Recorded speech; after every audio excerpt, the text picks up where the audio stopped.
Good afternoon, everybody, and welcome to Carving Up Live right here on Facebook Live, YouTube, and on Twitter.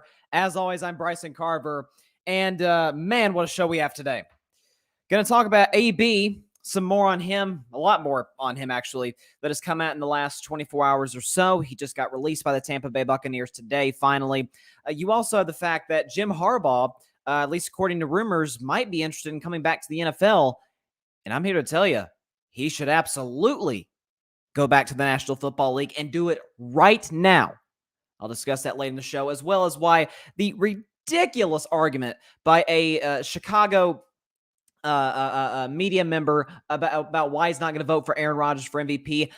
I'm going to make my argument why Aaron Rodgers is not the MVP and Tom Brady is, but it's not for the reasons that the Chicago guy said. So I'll discuss that later, as well as Dak Prescott. I got some things to say about Dak, and you know, some people have tried to once again diminish him as far as, you know, he's not good enough, he can't win a Super Bowl, and he's been in this so-called slump. I got some numbers that prove otherwise, as well as at the end of the show, going to discuss the state of the Pittsburgh Steelers. Mathematically, they're still alive for the playoffs, and I'll discuss that a little more tomorrow with the other playoff contending teams. But Ben just played his last game. Ben Roethlisberger just played his last game at Heinz Field, and I'm going to discuss that later in the show. But there's no other way for me to start the show except with you-know-who, Antonio Brown. And I guess it's fitting that on this date, this particular specific date, we've talked at length today about a person who is enabled. Let's talk about another person who's able. That was Antonio Brown. And he was cut today by the Bucs. And a lot has happened. He has tried to expose Tampa, and Bruce Arians has pushed back, and as has the organization. So I'll start with the soundbite here from the head coach of the Tampa Bay Buccaneers, Bruce Arians. Obviously, we let Antonio go today. Just to clear you up on some things that happened. At no point in time during that game did he ever ask the trainer or doctor about his ankle. He never went through. That's the normal protocol. You go through protocols during games. I was never notified of it. So I'm not 1,000% sure that soundbite is working right now. That was Bruce Arians talking about Antonio Brown. Let me know in the comments right now if that was working, because in my ear, I couldn't hear that. But basically what's going on right now is AB is accusing the Buccaneers of kind of selling them out in a way. He's accusing Bruce Arians, saying that he was wanting to, he was dealing with an ankle injury, and that was why he didn't go in the game. And Bruce Arians, according to AB, said go in the game, and AB said no, and Bruce Arians said, okay, you're cut, and gave the throat slashing gesture. That's AB's side of the story. He also, this was the funny part to me, he also exposed some text, which is what often people who have a lot of issues do. He exposed texts between he and Alex Guerrero. For those of you that do not know, Alex Guerrero is Tom Brady's trainer. And he was basically saying, I'm going to cut ties with y'all. It was fun. And he said, just give me my money, which is ironic coming from AB, but I'll get into that later. And Alex Guerrero says, hey, AB, it was great working with you, and I wish you the best in the future, and, I'll get the money to you. And AB, and he had to delete the post later, he actually put his billing information, like from his credit card and stuff. So it's like, he's off the rails right now. So he's sending texts that I think are supposed to make him look good, but they actually make him look worse. And so let's start with the whole Bruce Arians thing. And I think it's really interesting that people are trying to make it out like at least AB supporters. And by the way, AB supporters make no sense to me. They will defend this man whatever he does. Whatever he does, they will defend Antonio Brown against anybody. And AB, accuses Bruce Arians and the whole Buccaneers organization of selling him out and ignoring his medical status and his injuries and all that, which I think is just hilarious. Because Bruce Arians, when Antonio Brown was first signed by the Buccaneers, he said, we got a one-strike policy. You screw up once, you're out of here. That's what Bruce Arians said. And there were about 4 or 5 strikes on Antonio Brown. And so I think it's really interesting that the guy he's accusing of selling him out is the one who kept going to bat for him over and over and over. And now he's trying to go at Tom Brady's trainer, and he tagged Tom Brady and Alex Guerrero in his Instagram post. Tom Brady. This is the same guy who just on Sunday said, we need to have compassion for AB. The same guy who, when AB was signed by the New England Patriots after the you-know-what show that happened in Oakland with the Raiders when they were still in Oakland, AB signs with the with the New England Patriots. Not only does Tom Brady vouch for AB coming to New England, he invites the man to live with his family in his house. And of course, AB screws that up. He's gone out of New England.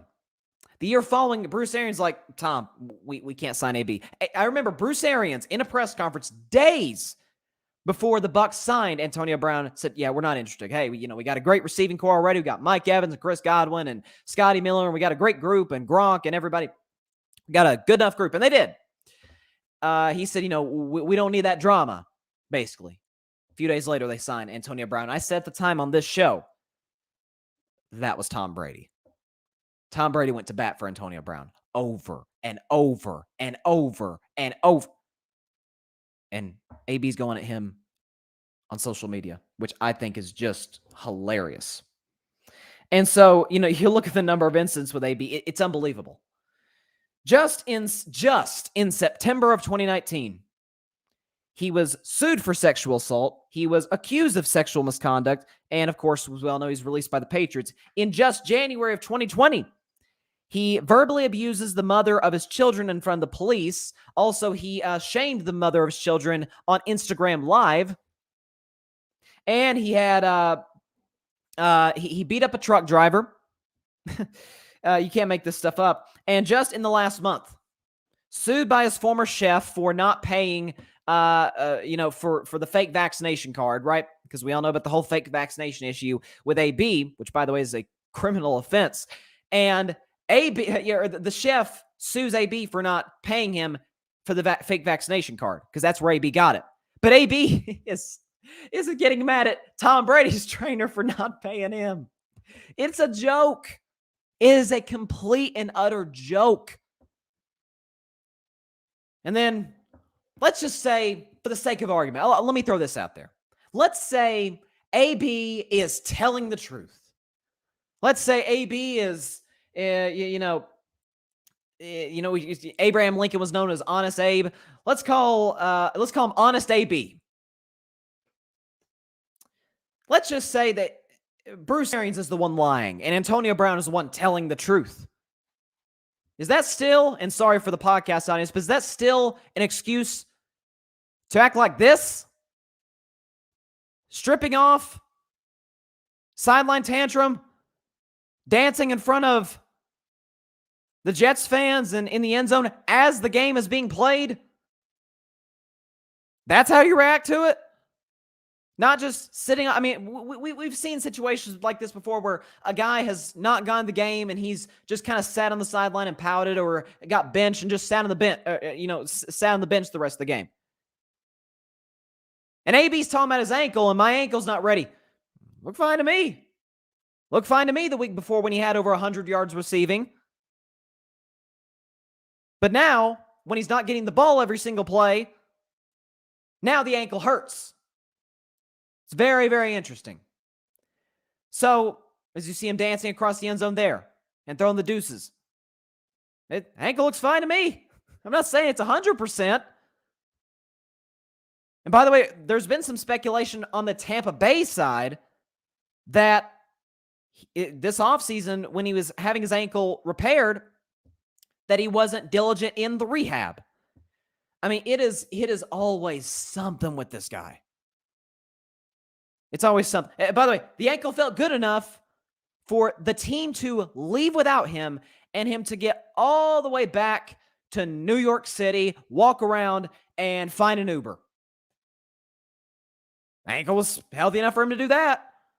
Talking about the bone was separated from like the tissue or something. Is like I couldn't walk from here to the end of this room that I'm in if that were the case. You tell me AB walked around New York City? Please. It's a joke. It's an absolute joke with this guy. I've never listen. T.O. was an issue. He was. He wasn't this guy. He wasn't this guy. So I don't get it. I don't get it. And think about this too.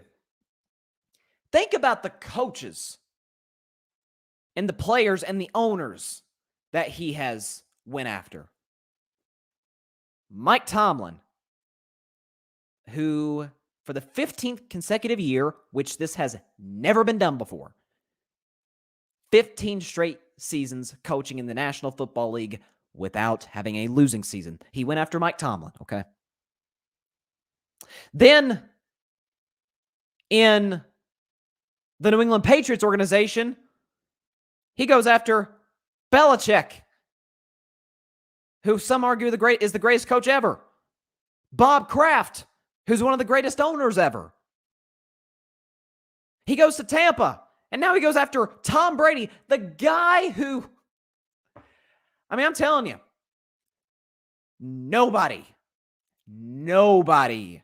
went to bat for Antonio Brown more than Tom Brady. And he goes after Bruce Arians, who is beloved by his players and beloved around the National Football League. I've never heard a negative word spoken about Bruce Arians, ever. Stuff this guy went through, he's a cancer survivor. He's been through some stuff. And these are the people that AB goes after. Some of the greatest coaches / owners / players that this game has ever seen. Some of the most well-respected people around the National Football League, and they're the people. So it's unbelievable. And again, I'm sorry that Bruce Arians soundbite didn't seem to work, but it is just amazing what has gone on with this guy. So, I mean, it's unbelievable. I mean, he gets mad at his chef. I'm sorry. His chef sues him because AB didn't pay the fees for the fake vaccination card. And AB's mad at Alex Guerrero because he didn't pay Antonio Brown. It's really funny how it just all comes around. And again, to me, barely second place to blame. First to blame is obviously Antonio Brown. Barely in second is his supporters on social media and in his personal life. They're unbelievable. They're unbelievable. Yeah, you're right, AB. You show the NFL. You show Tampa. Like, are you guys watching the same thing that I am? Why is it, people say, oh, it's AB's fault, it's AB's fault. Why is it that I talked about this with Urban Meyer when he got fired last month.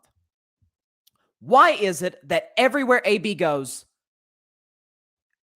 it comes to pieces, it all falls apart? Why is that? Everywhere he goes, Pittsburgh, Oakland, New England, Tampa, that's 4 stops now.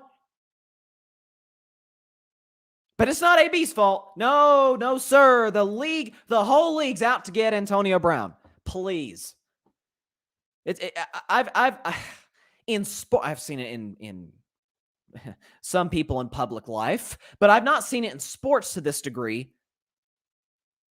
where one guy is always the victim. Everybody's out to get one specific guy, and in the case, Antonio Brown. Never seen anything like it.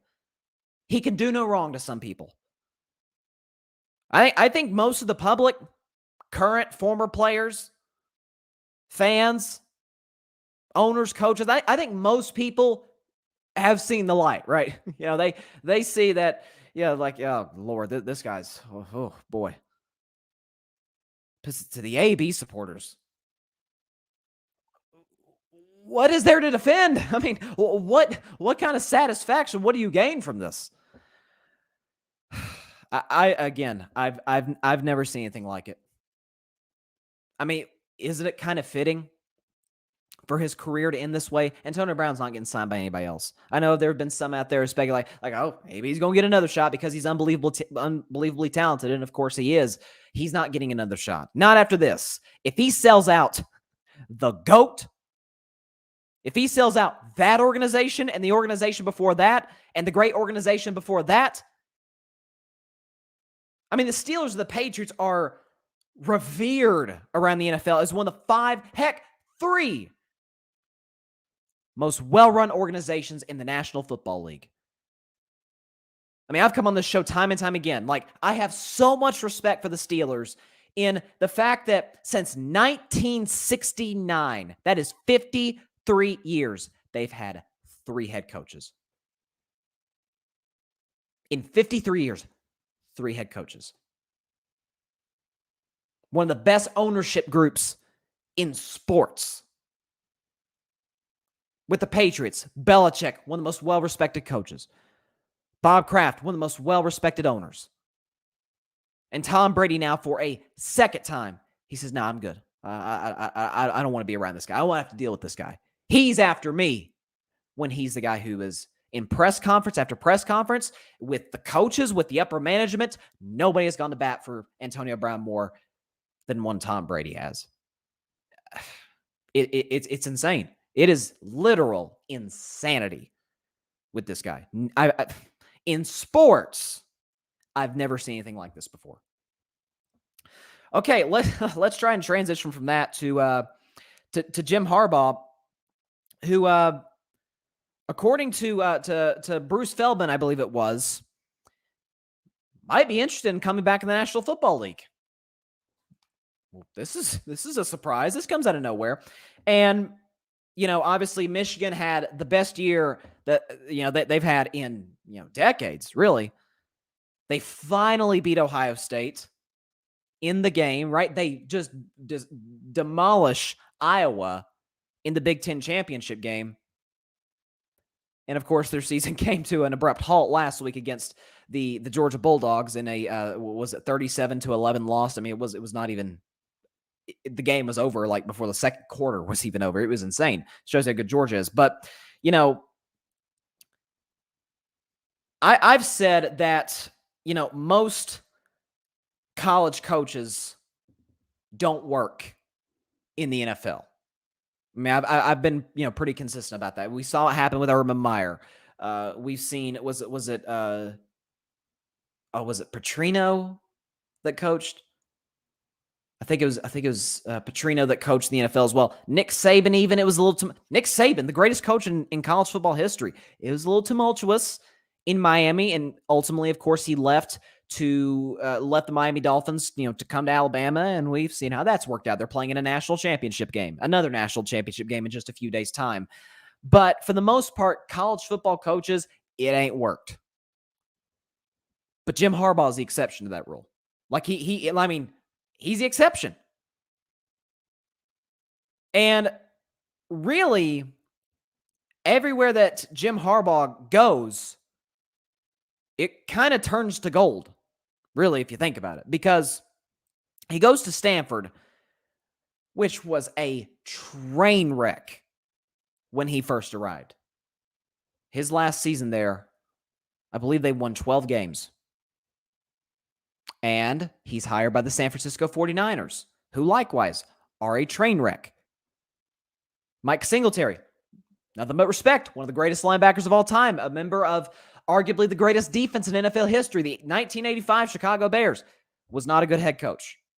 It did not work in San Francisco, and they were kind of left in shambles, right? They had Alex Smith. Like, what do we really do with Alex Smith?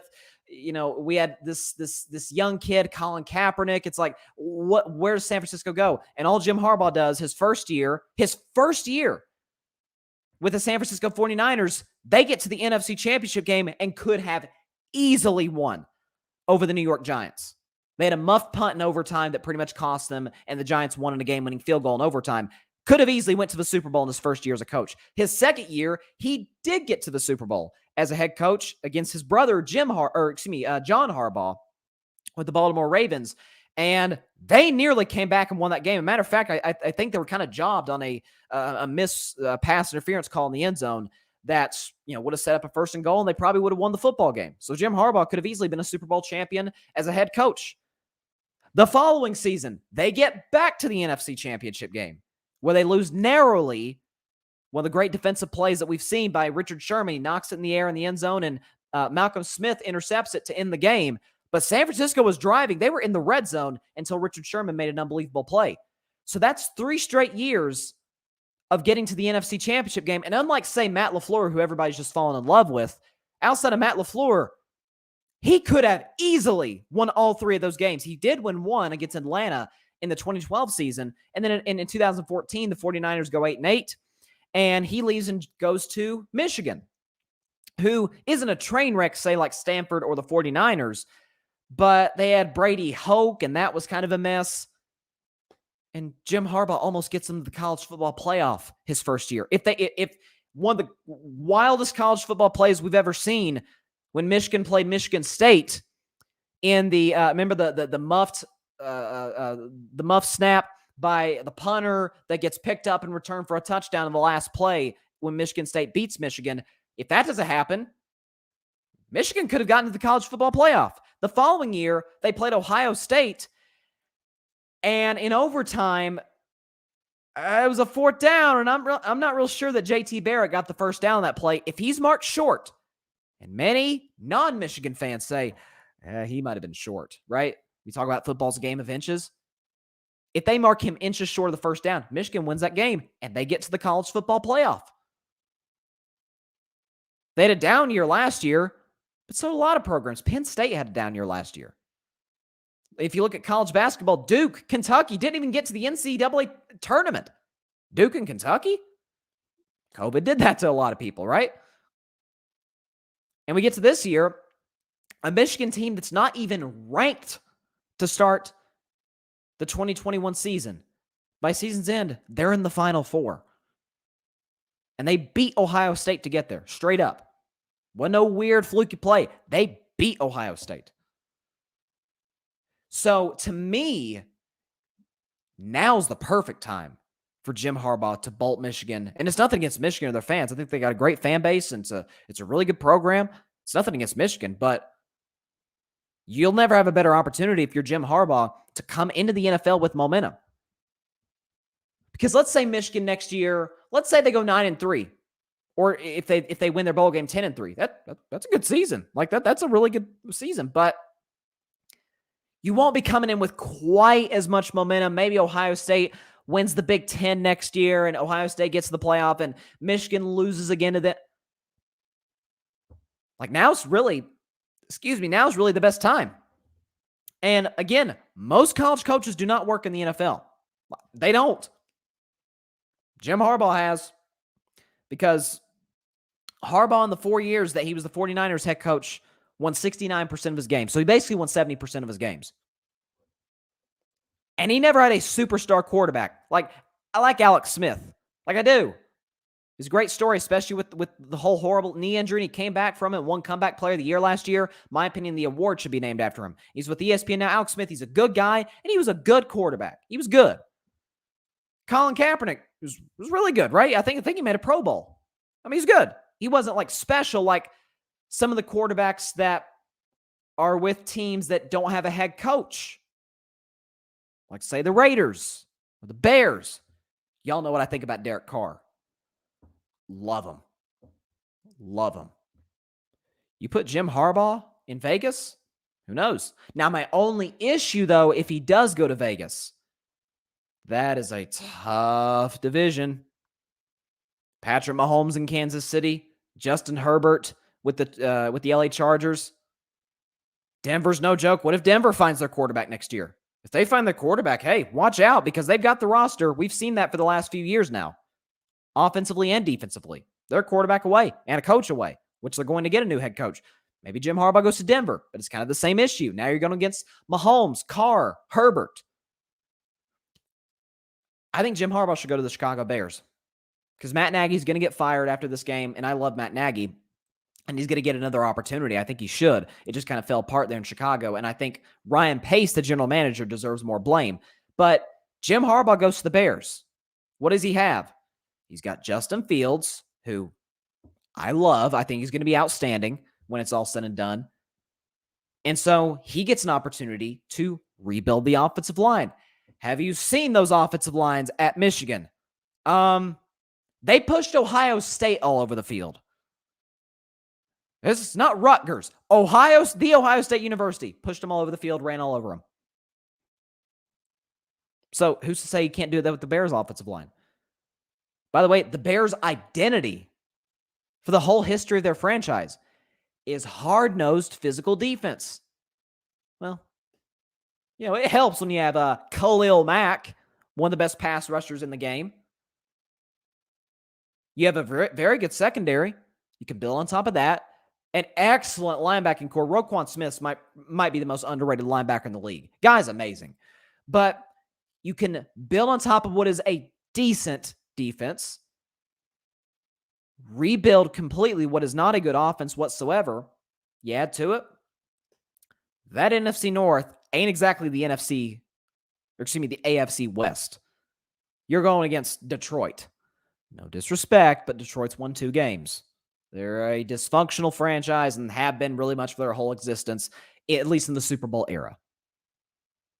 Green Bay. Listen, Green Bay's, of course, going to be a problem. What if Aaron Rodgers leaves? What if Devontae Adams goes with him? Now the Packers are in shambles. Minnesota. Minnesota is always going to be good. They'll contend for the playoffs. They'll win 7 to 10 games every year, but we don't really fear Minnesota. So if you add Jim Harbaugh to this Bears team with a young quarterback who's got all the potential in the world to be great, who's got the work ethic to be great, he just needs a great coach. Here's Jim Harbaugh. And we all know the man knows how to build a staff. I mean, his staff at Michigan is outstanding. It's basically a bunch of kids. I don't think any of his assistant coaches are 40 years old. At 40 or over the age of 40. So he can build a staff in the NFL. He may bring some of his Michigan guys with him. That's what Jimmy Johnson did in Dallas. So I think Jim Harbaugh to the Bears would be perfect. If he went to the Raiders, I'd be like, okay, yeah, you got the franchise quarterback, and we all know he'd be a much better drafter than John Gruden ever thought about being. And you got the beautiful stadium, but you're still going against Mahomes twice a year and Herbert twice a year and a great Denver defense twice a year. That's hard to build a great winning program with. NFC North's the worst division in football. I don't want to hear about the NFC East. They have Dallas and Philadelphia who are both making the playoffs. In the NFC North, you got the Packers who are great, and then a bunch of after that. Vikings, they've won 7 games. They're average. Bears are absolutely below average, and the Lions are garbage. NFC North would be perfect. I'm just saying.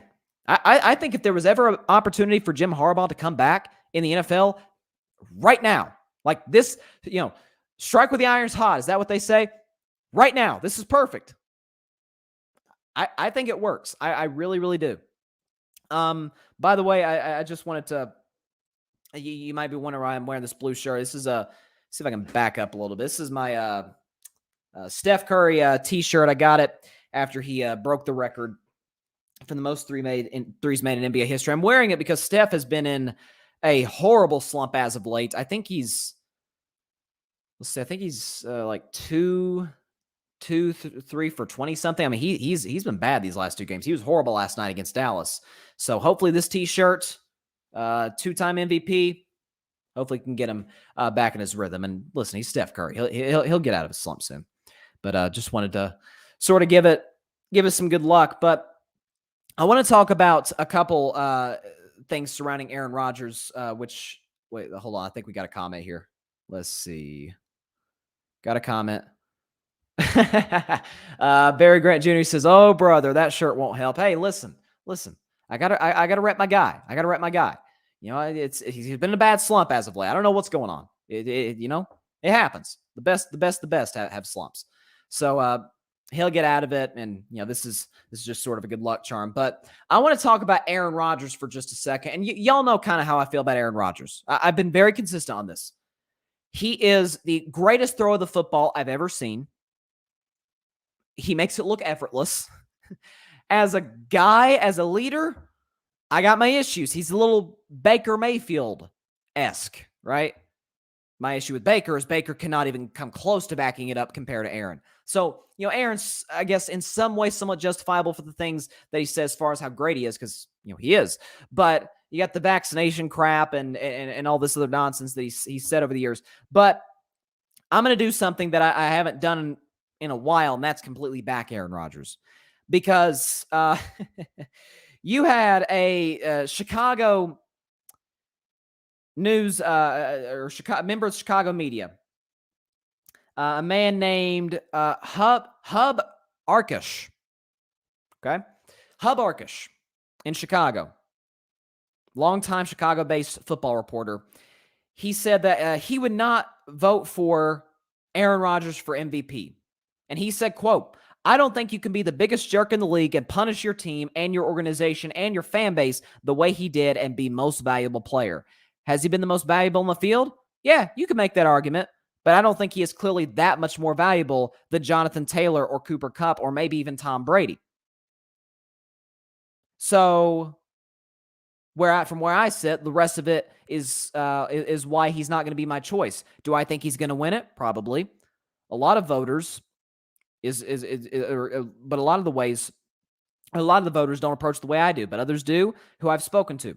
But one of the ways we get to keep being voters is that we're not allowed to say who we're voting for until after the award's been announced. I'm probably pushing the envelope and saying who I'm not voting for, but we're only supposed to reveal our votes. Okay, that was what I like to call word salad. Okay, so again, I'm not an Aaron Rodgers fan, but even Mr. Arkush himself said, yeah, on the field, you can make the argument he's the MVP. Well, crap, isn't that what matters? Isn't that what we're voting for? Again, not an Aaron Rodgers fan, and I'm about to make my case for why he's not MVP. This ain't it. I mean, just because you think he's a jerk. I mean, look, he's not the nicest human being in the world, but listen, he'd have a valid argument if the Packers were like the 6th seed in the NFC or something. Like if they were like struggling just to get in the playoffs, he'd have an argument. Bro, they got the best record in football. He couldn't have torn apart the team that bad. The fan base can't be that mad at him. Maybe they were in the offseason, but they're not now. Whew, I don't get that one. But like I said, most valuable player, yes, it does extend to the locker room, I think. But Aaron Rodgers isn't like a locker room cancer. I just talked about Antonio Brown earlier. That's a locker room cancer. If Aaron Rodgers acted like Antonio Brown, hey, I would absolutely 1,000% side with this guy. He's controversial, says some things that I vehemently disagree with.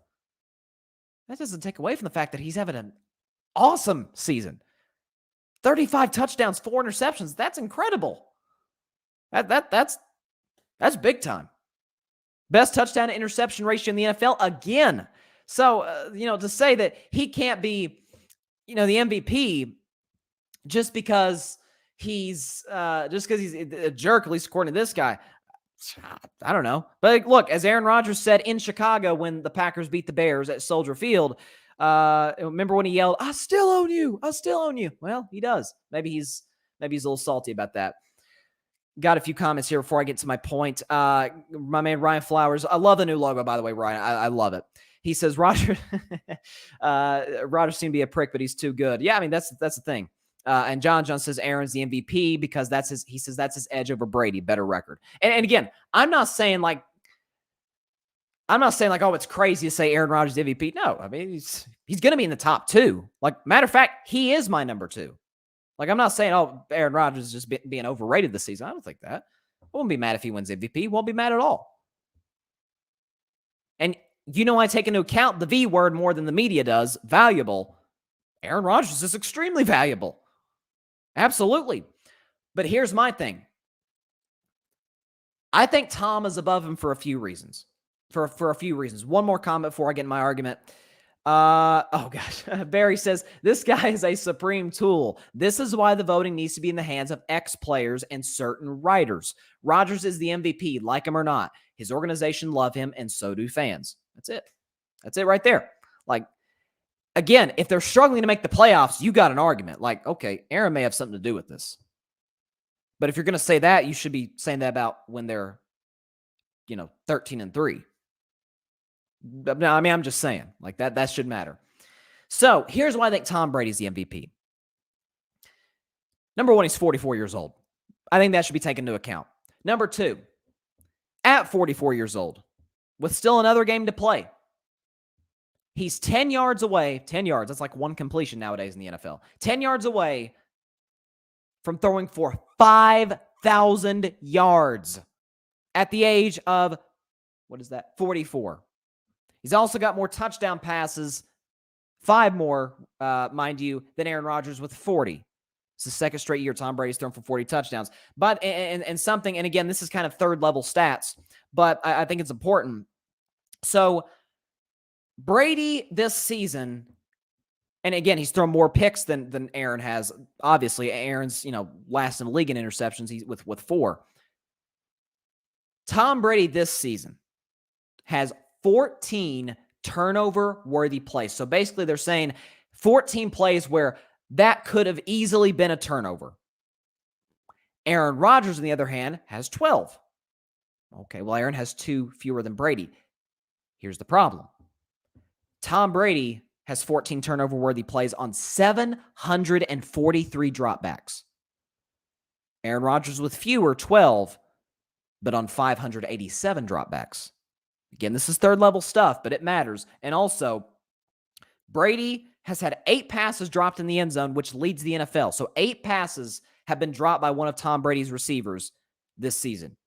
Leads the National Football League. Aaron Rodgers, on the other hand, has had 5 passes dropped in the end zone. So even if all those passes by Brady are dropped and all of those passes by Aaron are caught, they're still tied in touchdown passes.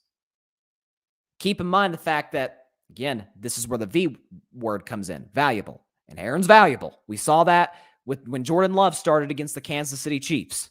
We saw the future of the Packers, and it ain't pretty. But have you seen the crap that has gone on in Tampa Bay this season with the guy I talked about to start the show, AB? You factor in that Tom Brady plays the Saints twice a year.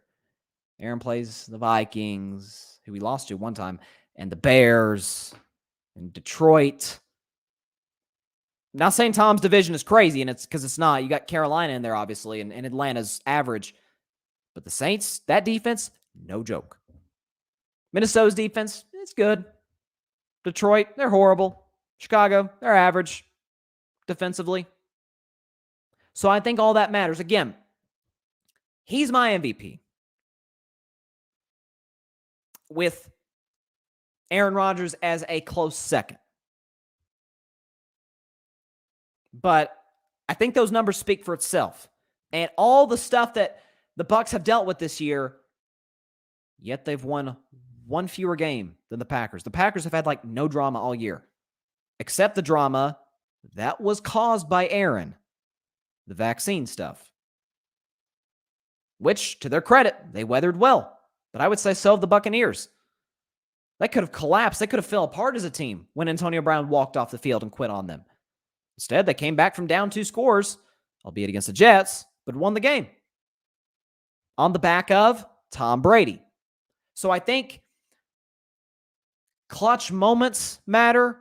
I think, winning big games matters. I think the storyline of it, that does matter as well. And what are the Bucs without Brady? I get it. What are the Packers without Rodgers? They're not very good. But what are the Bucs without Brady? 7-9. How do we know that? 2019. That's my argument for Brady. Got quite a few comments here. My man Grady Edwards is back in the comments. Shout out to Grady. He says, I think it's a toss-up between Brady and Rodgers for MVP. I won't have a problem with either being voted, but I'd lean towards Brady because I think in order to win MVP 2 years in a row, you almost need to do something extraordinary. Good point. Than the year before. And, I'm wearing my Steph shirt right now. Steph won his back-to-back MVP, not just because he was better than the season before. Steph was like video game stuff the second year. He broke all kinds of NBA records. Like, he was so much better the second MVP of the year than the first year. It's like, oh, we have to give it to him. Giannis. Again, I know we're giving NBA examples, but Giannis, for example, won the MVP in 2019. He won it again in 2020. Why? Because he ended up also winning Defensive Player of the Year. So he got exponentially better the second year. So I agree with you there. John, he switched it to basketball. He says DeRozan for MVP. And again, John's a Bulls fan. Listen, he's in the discussion. The way he's been playing, back-to-back days with back-to-back buzzer beaters in this past 2 weeks or so. Like, what?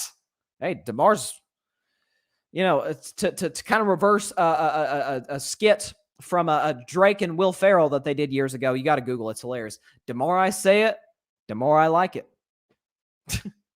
He's been balling. Grady says Brady has had more off-the-field attributes for sure. Wouldn't be shocked if he won it all with the odds stacked against him. Leadership attributes, better leadership attributes than Rodgers. Yeah, and I think that I think leadership does matter to a certain degree. I've said Aaron's a lackluster leader, but that by itself would not be the reason I'd say, yeah, I'm not voting for him. On-field performance does matter. Now, again, if you're a locker room cancer, such as a certain former receiver in Tampa, okay, you've got an argument. But I don't think you can just not vote for a guy just because he's on a rival team of yours and just because he's maybe not the greatest human being in the world. I mean, to Aaron's credit, at least he's not like a criminal. I mean, that's at least we can't say that about him. Grady says, I thought DeMar DeRozan was a role player before the season began. No lie. I mean, I didn't think he was a role player. I thought he was one of the better, borderline all-star players in the league. But holy cow, guy's been amazing. He's been outstanding. So I give him a ton of credit for the way he's played. And hey, the Chicago Bulls got the best record in the Eastern Conference over Brooklyn, over Milwaukee. Who's to say they can't get to the Eastern Conference Finals? Especially, here's the thing about Chicago. I know we've kind of gone off track here, but here's the thing about Chicago. If Brooklyn and Milwaukee are 2 and 3, the Bulls could avoid them until the conference finals. So they kind of have a clear path to get to the Eastern Conference Finals, basically the Final Four of the NBA, than the Nets and the Bucks would, which would be what a story that would be without a question. Let's see. Cooper Considine says, for real, buddy just decided to be an MVP out of nowhere. Yeah, he's had the best year of his career. I thought his best days were over, the Toronto days before he was traded for Kawhi Leonard. Hey, he's back, and he's not just back, he's better than he was. He's scoring efficiently. That mid-range is lethal. I'm not going to say his mid-range is like Steph's 3, but man, it's big time. So shout out to DeMar DeRozan. Shout out to the Chicago Bulls. I loved their offseason moves before the season started, getting Lonzo and bringing in DeMar, bringing Alex Caruso in as their 6th man. You obviously got Vucevic and Zach LaVine, who's having yet another great year. This Bulls team, man, you don't want to. Of course, I almost feel like it's demeaning to say you don't want to play them because I feel like we reserve that for like 5 and 6 seeds that like you don't want to play them. But they keep this up as great as they are defensively and as efficient as their best player is. I don't want any part of the Chicago Bulls in the playoffs if I'm in the Eastern Conference. So they're a scary team. Okay, here we go. This is gonna be fun. So it's time to talk about, let's get this back here. It's time to talk about Dak Prescott, the man who I've defended show after show after show for 2.5 years, basically, in the history of carving it up. And I've had to deal with the detractors, some my closest buddies, some people I don't even know, players, fans, who constantly make the bad mistake of criminally underrating the quarterback of the Dallas Cowboys. Now, those that know me know that I'm a Cowboys fan because of Dak Prescott. And it's good that I have Barry in the room right now. He says, I'm here for the Dak slander, LOL. Barry, as well as a lot of Cowboys fans, not that many, but a good portion. They're not overly high on Dak. And so I want to talk about this because the NFL.com have a lot of respect for the people over there. But they did their top 10 quarterbacks coming into week 18. Their top 10. So let's go and put up the list right now.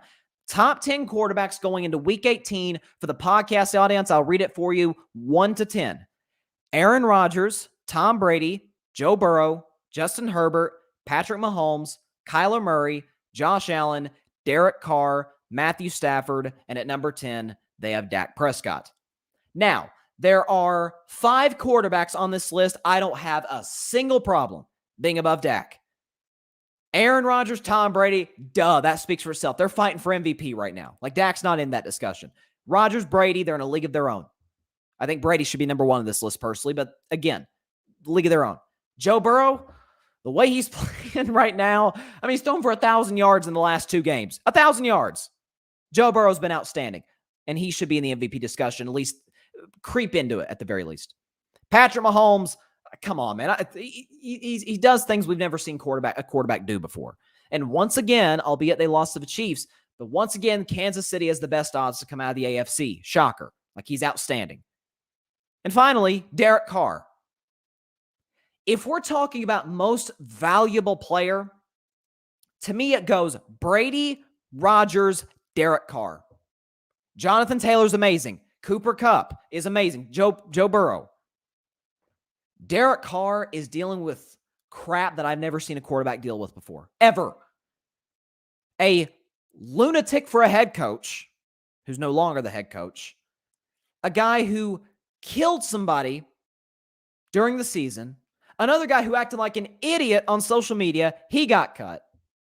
And another guy who recently got arrested for a DUI. I mean, the Raiders have been dealing with all kinds of crap, and Derek Carr has barely kept them afloat. No problem with him being above Dak. Because as much as I love Dak, I don't know if he could deal with this. Because the Vegas Raiders, if they win Sunday, will be in the playoffs despite all the stuff they've dealt with in 2021, now in 2022. But I got big problems with the rest. Maybe not big problems with some, but for others, big issues. Put the list back up. Number 4, Justin Herbert. You guys know how I feel about Justin Herbert. Loved him. Loved him at Oregon. I said he's going to be the best quarterback coming out of the 2020 draft, and he and Burrow are really kind of fighting for that right now.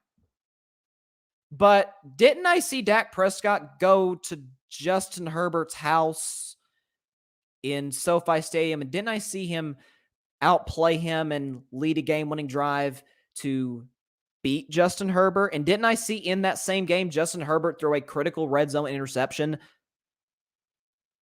I mean, and Herbert's had an unbelievable season, but with a superior roster, and the Chargers have a superior roster to the Dallas Cowboys.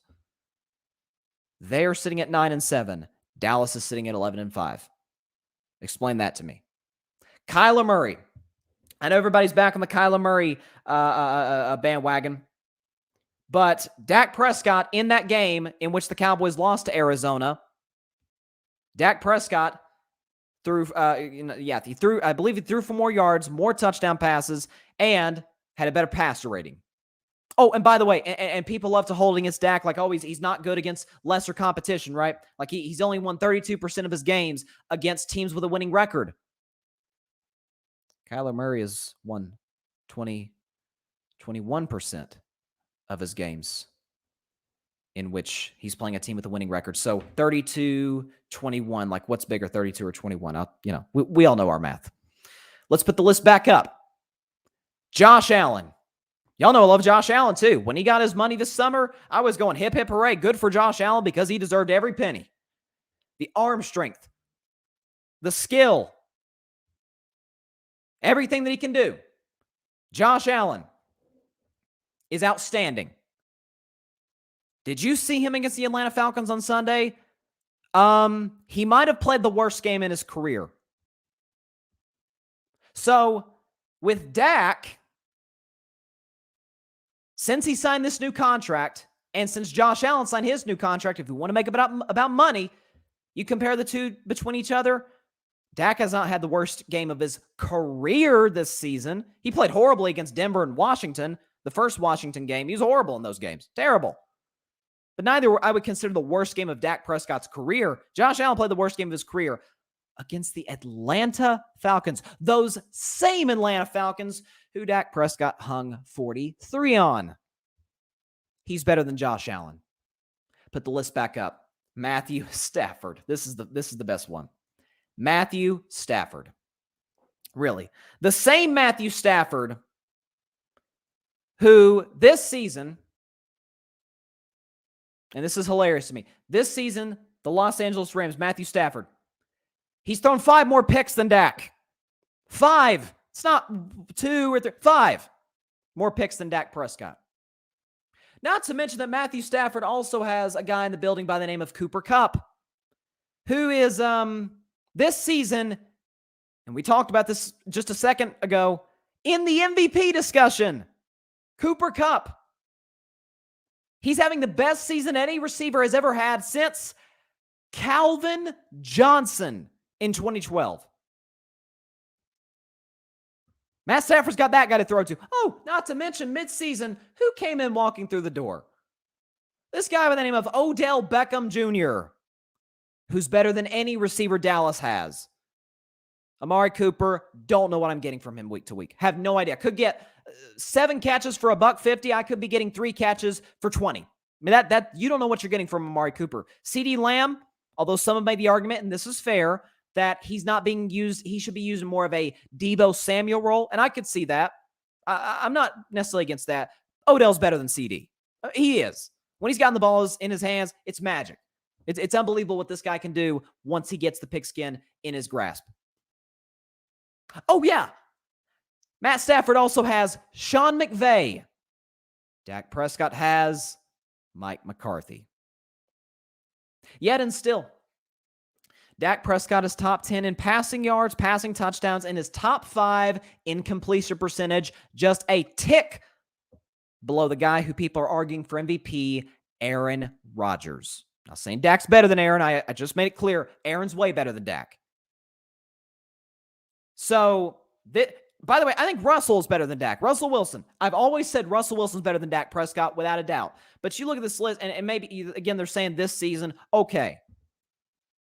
But this is ridiculous. 10th? Worst case, he's 8th. Like I said, the quarterbacks that are absolutely above Dak: Rodgers, Brady, Burrow, Mahomes, Carr. And we can argue about Herbert and Allen, maybe Kyler Murray. We cannot argue about Matthew Stafford. Dak is clearly better than Matthew Stafford. The same guy who has never won a playoff game. Never. We sure he's going to do it this season? So this list is an absolute joke. I got a lot of comments here. I'm just looking up here. So, okay. Grady, I'll get to your Lakers comment in just a second, I promise. John says, looks about right. Grady says, Stat Padford. I've heard that name before for Matthew Stafford. Stat Padford over Dak baffles me too. Grady Edwards says Derek Carr. Again, I like Derek Carr. I'm going to put Derek Carr above Dak. Cooper Constantine says, do you think Gallup re-signs with the Cowboys following his injury? And if not, who could you see replacing him? I don't think Michael Gallup's going to sign with the Cowboys because, again, this is no disrespect. I'm going to knock on wood for Michael Gallup, praying for him, praying for a speedy recovery. Michael Gallup's a great human being. He's bordering on a really good NFL receiver. He's a great deep threat.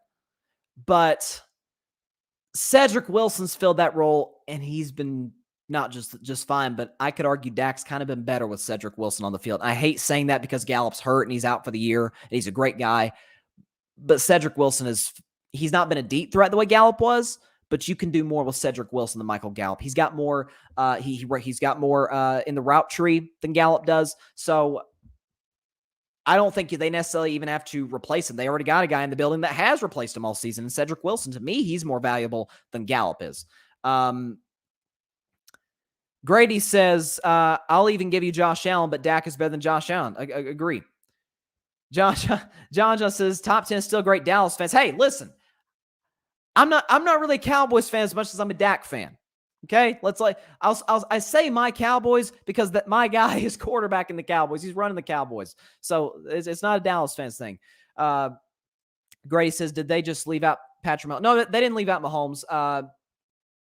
Wait, hold on. Let me take your comment off. Hold on. Yeah, there's Mahomes right there. He was at 5. I think Mahomes should be at 4, maybe even 3. But I guess if you want to say, okay, Joe Burrow outdueled Patrick Mahomes, which he did, okay, I don't have an issue with that. But Mahomes should be at 4. He should be over Herbert. Grady says, hold the phone. Where's Patty Mahomes? Yeah, he's on the list. Barry says he's in the top 5 list, but I'm not sure he's referring to. Let's see. John says, okay. Barry, here we go. Dak and dump is why he won't get the credit. Plus, he keeps making the same mistakes. Watching Dak is like watching Drew Bledsoe. That is so disrespectful. Bills and Cowboys fans will know this pain. And my man Phillips says, I would put Burrow over Dak right now. I agree. I just said that. Like, Burrow, I'm putting over Dak. Like, guy's playing out of his mind right now. And you can give Jamar Chase some credit, but holy cow, he's been amazing. Grady says, Antonio Brown could always replace Gallup. Cowboys love those troublemakers. No, I do not want any part of Antonio Brown. I don't think any organization wants any part of Antonio Brown. But that's where I'm at. And to put Barry's comment back up, you say Dak and dump. You know, people always said about Tom Brady when he was in New England, particularly when Josh McDaniels was the offensive coordinator, or he's still the offensive coordinator in New England. They said that Brady, oh man, he doesn't take any shots down the field. Unfortunately, that was how the offense was designed. And I've never been a Josh McDaniels fan. I've always said I think he's a little bit overrated as the coordinator. I'm sorry, he is. He's not. He's no Brian Dable with the Buffalo Bills. But because we know Tom Brady can throw it deep. Look what he did when he had Randy Moss, and look what he did when he went to Tampa. No risk it, no biscuit, right? We know he could sling it down the field. They didn't push the ball down the field in New England. That's part of the reason Brady left. Didn't get to throw it deep. Kellen Moore. I saw Chris Sims, former NFL quarterback. He works for NBC Sports now. I saw him do a film breakdown of the Cowboys offense. It is the most simple, non-complicated, easy to prepare for offense that I've seen by a great team. Literally, it's just curl routes, 10-yard curl routes that these Cowboys receivers run. And you expect Dak to be great with that? Really? He doesn't push the ball deep because his receivers aren't running deep. So Dak, I would rather him be what he is now instead of gunslinging Tony Romo, just throwing it up for grabs and praying somebody comes down with it. Romo drove me crazy when he did that. Just he's careless. Like, what are you doing, Tony? Brett Favre. This is why I say Brett Favre is not even close to a top 5 quarterback. He's top 10. He's not top 5. Brett threw too many interceptions that are like, Brett, what are you looking at? So, you know, saying the issue is, oh, he didn't throw the ball down the field. Unfortunately, that's out of Dak's control. That's not how the offense is designed. Coming into 2021, Dak Prescott was a top 5 quarterback in deep pass efficiency. Then go off that, Kellen Moore. I'm not saying Dak's not at fault at all. The fumble, I get it. I can't defend it. He also missed Amari Cooper in the red zone. The few times Amari Cooper did get open, Dak missed him. But that was his 2 mistakes in the game. Tyron Smith got abused by Chandler Jones. Abused. And by the way, prayers to Tyron Smith. He's on the COVID list. But just got pushed all over the field by Chandler Jones. And Chandler Jones is a great player. But Tyron Smith's old. I mean, he is. He's not the guy he used to be like he was in 2014. They still can't run the football. They still can't get a stop when they need to. Receivers still can't get open. Yet I'm asking Dak to be Aaron Rodgers. Come on. Let's see. He says, okay, that is fair, but what about the mistakes he makes with the simple offense? Some of it, he's trying to force it. Now, again, the fumble, won't defend. Can't defend, won't defend. He's got to be more careful with that. And I think Dak needs to be a little more assertive when he does decide to run the football. Because, like, there was a play on the Cowboys' last offensive drive where it was a 3rd and short. And Dak, if he just runs for it, he's going to get the first down. But he kind of hesitated and ended up coming up short, and they wound up getting the 4th down. But I want to see a little bit more confidence from him as far as running the football. And I get he's coming off the ankle injury, so maybe that factors as well. Cooper Constantine says, I definitely agree and think Cedric Wilson is ready for a big role. And also, do you think we will get anyone from free agency, and who will be the guy you'd want the Cowboys to sign? Honestly, I think the Cowboys' weaknesses, and this is going to surprise some people, I think it's the offensive line. I haven't seen it from the offensive line this year. Zach Martin's a great player. Outside of that, Connor Williams drives me crazy. Mr. Holding. That's what he is. Like every game. Holding, offense number 52. It's like, yeah, there we go. There we go. That's it. And so when you look at obviously Biotish, not a good center. Not expecting him to be Travis Frederick, but he's not good. Lyle Collins is fine at right tackle, although he gave up a ton of pressures on Sunday. So I think offensive line is where they need to go after. And it kind of stinks because it's a defense-heavy draft. John says, Dallas top 5 offense, but they don't have enough talent. Dallas fans, yeah, he's got the eye-rolling emoji. Look, they're a top 5 offense because they got a great quarterback and some very good receivers. They don't have any great receivers. They don't have one great receiver on that entire team. Barry says, a lot to prove come wild card time. Great stuff as usual, my G. I appreciate that, Barry. And finally, Phillips says, I agree, too many sloppy games from the offensive line. It's been an inconsistent offensive line. I mean, you really don't know what you're getting from game to game. And when they play the elite defensive lines, it's a little concerning. It's a little scary. Arizona's an elite defensive line, even without J.J. Watt. Like I said, Chandler Jones had his way. I don't think he ever sacked Dak. I don't remember him sacking Dak, but constant pressures. But if you're asking me about the Cowboys as a team, yeah, the wild card matchup scares me a little bit. I mean, it does. If it's Arizona again, who will be more healthy come playoff time. If it's the Rams, I'm terrified if it's the Rams because the only hope I have for the Cowboys at that point is hoping Matthew Stafford, as he always does in the playoffs, comes up small, throws some bad interceptions.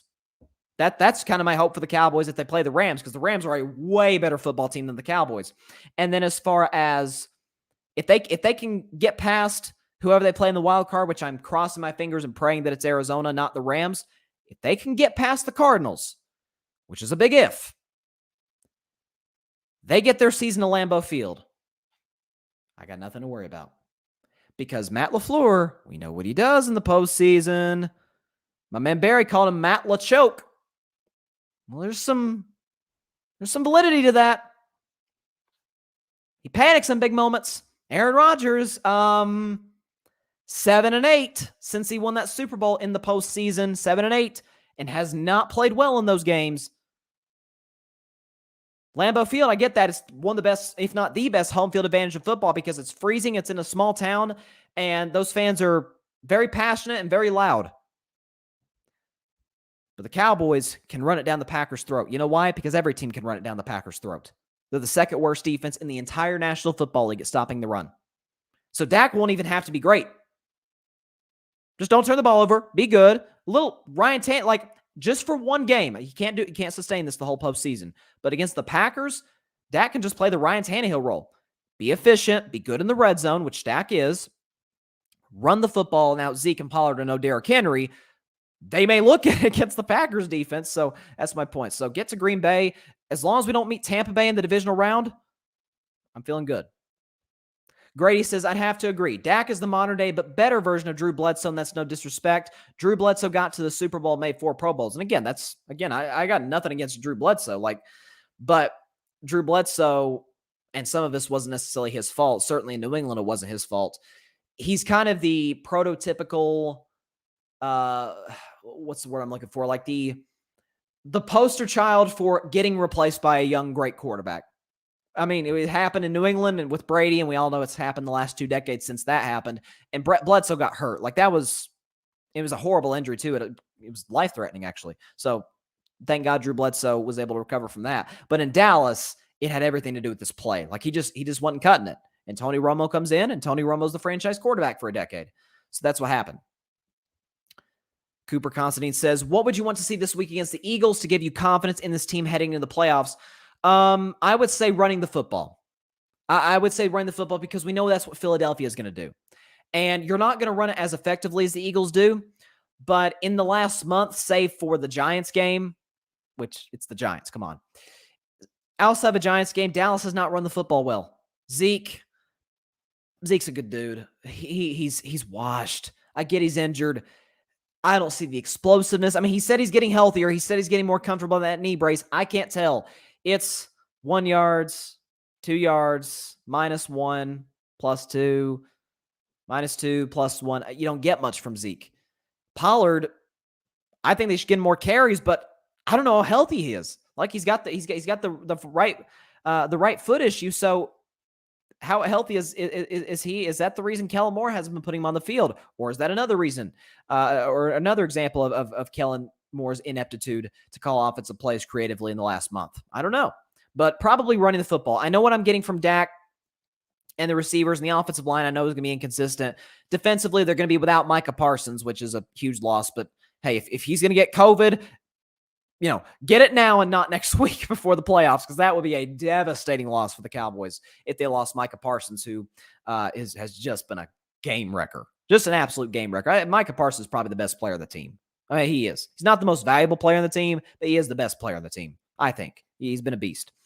Okay, and I said I would get back to Grady's comment about the Lakers. If I can pull it up.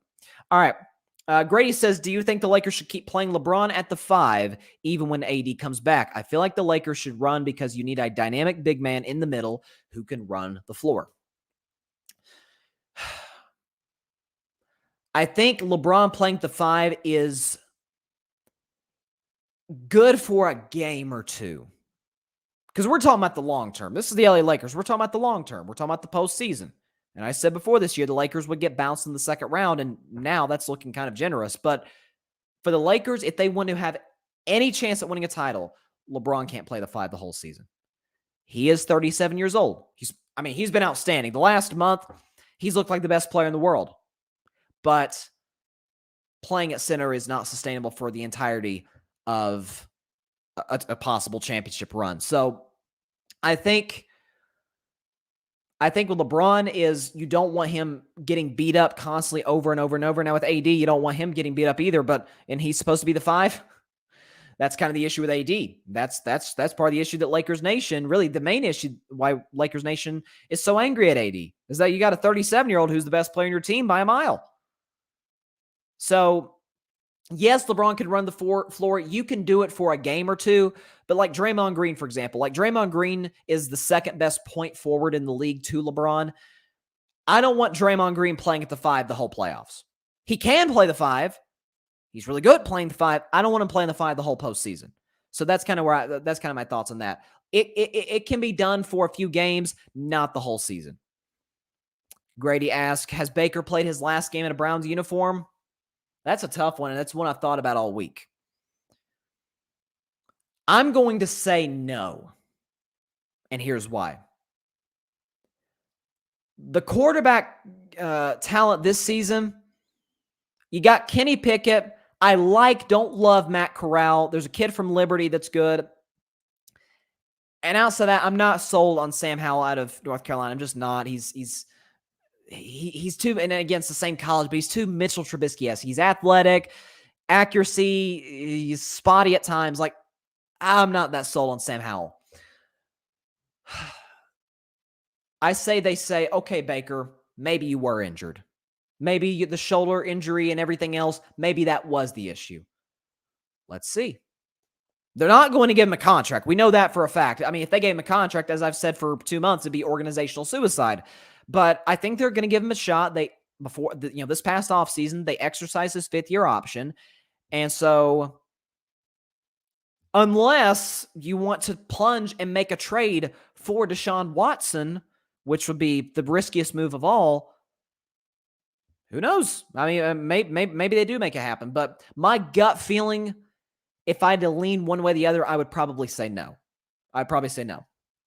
John just says the Lakers are coming. No, they played some bad teams as of late. They're not coming.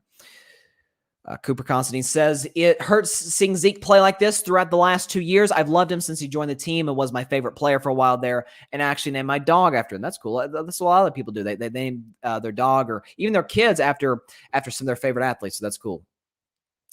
Cooper says, I'd love to see him in his old form again, but I honestly don't think it's going to happen, which is sad to think. Yeah, that's fair. And John agrees. He says Baker's staying for one more year, and I think he will. I think he will. I think if the Browns can't make a deal for one of these superstar quarterbacks, which I'm not real sure they'll be able to, they really won't have much of a choice.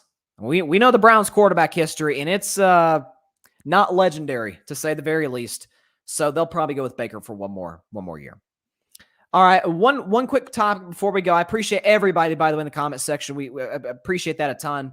The support and getting to answer your questions and getting to have this discussion means the world to me. So listen, keep it coming today and future episodes. We got some stuff for Carving It coming in the very near future that I'm very much looking forward to. But let's talk about the Steelers for a little bit. Ben Roethlisberger played his last game at Heinz Field. He has not formally announced his retirement, but he didn't have to. I mean, he was in tears after the game. He didn't play well at all. Like he barely had a 50% completion percentage. He threw for 123 yards. Like the running game and the defense, which is kind of the Steelers' MO, that won them the game. Najee Harris was a monster. He should finish second to Jamar Chase for Offensive Rookie of the Year. He's been outstanding. And the Steelers' offensive line has really come around in the second half of the season. And defensively, TJ Watt is an absolute monster. And I give it up. I fought for a while for my man Micah Parsons, but TJ Watt should be Defensive Player of the Year. Like, he very well may break Michael Strahan's sack record for a single season. Like, I think he's a sack and a half behind him. So for TJ Watt, yeah, absolutely, he can make that happen. But for the Steelers right now, what's kind of their state? Mathematically, and again, I'll go into this more tomorrow, they still technically have a chance to make the postseason. They're not going to get in. Like, they need a ton of help in order to get in the playoffs. Actually, I think the Ravens have a better chance of getting in than the Steelers do. And so for Pittsburgh, Ben's going to play on Sunday against the Ravens. Last road game of his career, again, unless they were to sneak in the playoffs. And win or lose, like, that's going to be it for Ben Roethlisberger. He's going to retire, and I'm sure, as great of an organization as Pittsburgh is, they're going to have this probably big retirement press conference and honor him and give him some gifts, which, remember the Broncos did for Peyton Manning and the Giants did for Eli Manning. Like, it's what you should do for great Super Bowl winning quarterbacks. And I'll talk about Ben's legacy when that becomes more of a topic, like when he does retire. But for head coach, yeah, nothing to worry about. Like, that's for some of these teams that are kind of in flux and looking for a change at quarterback, at least they don't have to worry about their coach if you're the Pittsburgh Steelers, because Mike Tomlin, once again, and I wasn't even that high on Pittsburgh this season, but just out of respect for Mike Tomlin, I had them winning 9 games just because I said he's not going to have a losing season. Why? Because he's never had a losing season as the Steelers head coach. 15 straight seasons without having a losing record. That has never been done before in NFL history. Mike Tomlin does not get enough credit for being one of the 4 or 5 best coaches in football. Doesn't get enough credit. And so you have that. You have what is an elite defense led by, arguably, along with Aaron Donald, the best defensive player in the game in TJ Watt. Offensively, you still got playmakers. And this is why I've said, like, Ben, it's kind of time to hang it up if you can't make these guys work. You've got Deontay Johnson. Remember, he had that breakout game against the Ravens. He's shown an ability to be special when he gets the ball in his hands. You got Juju Smith-Schuster, Chase Claypool. I worry about them maturity-wise, but they're good playmakers when they do get the ball in their hands. Juju's not a 1, as some people try to make him out to be. He's not, because since, again, AB is a mess, but even since AB left, Juju has not consistently been that number 1 reliable receiver. So, but he's still good. He's a 2. So you have a young, talented tight end. You got a young, ultra-talented running back and an offensive line that's coming around. What does that mean? It means the Steelers are an elite quarterback away from being a Super Bowl team. Literally, I think they are an elite quarterback away from being the co-favorites with Kansas City for the best team in the AFC next year, or at least next season in 2022. Because Pittsburgh's elite almost everywhere except for quarterback. So we've heard, and I noticed it again on Monday Night Football. I watched the Manning cast anytime those guys are on. By the way, Peyton and Eli, shout out to y'all. Round of applause for y'all. You guys have been amazing this season. Hopefully ESPN renews y'all's contracts to come back next year. But Aaron Rodgers was the Manning brothers' last guest. And we saw this when the Packers played the Steelers earlier this season. This sort of flirting between Aaron and Mike Tomlin. Like, Aaron's kind of winking at Tomlin. Tomlin's kind of flashing him a grin. And it's like, okay, this may come to fruition very, very soon. If Aaron Rodgers goes to the Pittsburgh Steelers, I can make an argument that's the Super Bowl favorite out of the AFC. Seriously. Elite coach, elite coaching staff, elite defense, elite playmakers, good, not great, but good offensive line, really good tight end, a running back who's making a case to be a great player. That can win you a Super Bowl if you had Aaron Rodgers to that, or Russell Wilson. What if that comes to fruition? I think Russell is going to play his last game in a Seahawks uniform on Sunday. You asked me about Baker earlier, Grady, and I said I think due to the Browns' current circumstances, I think Baker's going to be given one final shot just because the Browns really don't have any other options. Russ, I think Russ is out of there. What if Russ wants to come to Pittsburgh? I say the same thing. If Russ goes to Pittsburgh, I think that those are the favorites out of the AFC. I really do. They're an elite quarterback away from being a Super Bowl team. I've heard people suggest, go get Kenny Pickett. And I think Kenny Pickett's going to develop into a really good quarterback. But what do we know about rookie quarterbacks? Even if they go to great teams, a rookie quarterback has never started in a Super Bowl. It's never happened. Never. So even with this talented roster, Kenny Pickett's going to need to learn and develop and mature.